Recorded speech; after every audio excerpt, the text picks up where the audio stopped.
ඔස්ට්‍රේලියාවේ Sydney නුවර බොන්ඩ්වෙර්ල තීරයේ පැවති යුදෙව් ප්‍රජාවගේ ආගමික උත්සවයක් ඉලක්ක කර ගනිමින් එල්ල කළ වෙඩි තැබීමකින් පුද්ගලින් 15 දෙනෙකු පමණ මිය ගොස් තවත් විශාල පිරිසක් තුවාල ලබා තිබෙනවා. නිව් සවුත් වේල්ස් පොලිසිය පවසන පරිදි ඉරිදා සන්ධ්‍යාවේ හනුකා උත්සවයේ සැමරීම සඳහා වෙර්ල තීරයට එක් වී සිටි. දහසකට අධික ජනකාය ඉලක්ක කරමින් මෙම ප්‍රහාරය එල්ල වී ඇති අතර ඒ ත්‍රස්තවාදී ක්‍රියාවක් ලෙස එරට බලධාරීන් විසින් මේ වන විටත් නම් කර තිබෙනවා. මෙම වෙඩි තැබීම සිදු කර ඇත්තේ තුවක්කුකරුවන් දෙදෙනෙකු විසින් වන අතර ඉන් එක් අයෙකු පොලිස් වෙඩි පහරින් එම ස්ථානයේදී මිය ගොස් ඇති බවත් අනෙත් සැකකරු බරපතල තුවාල සහිතව රෝහල්ගත කර ඇති බවත් පොලිසිය තහවුරු කරනවා. තුවාල ලැබුවන් අතර කුඩා දරුවෙකු සහ පොලිස් නිලධාරීන් දෙදෙනෙකු සිටින බවද වාර්තා වනවා.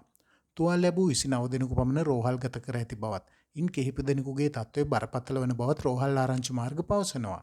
ආරක්ෂකාංශ විසින් සිදු කළ මෙහෙයුම් වලදී සැකකරුවන්ට ඇත්තැයි විශ්වාස කරන වාහනයක තිබී පුපුරන ද්‍රව්‍ය අටවා සකස් කළ බෝම්බ කිහිපයක්ද සොයාගෙන තිබෙනවා. බෝම්බ නිෂ්ක්‍රීය අංශය වහාම ක්‍රියාත්මක වී එම උපකරණ ආරක්ෂිතව නිෂ්ක්‍රීය කිරීමට පියවර ගත් බවද පොලිසිය සඳහන් කරනවා.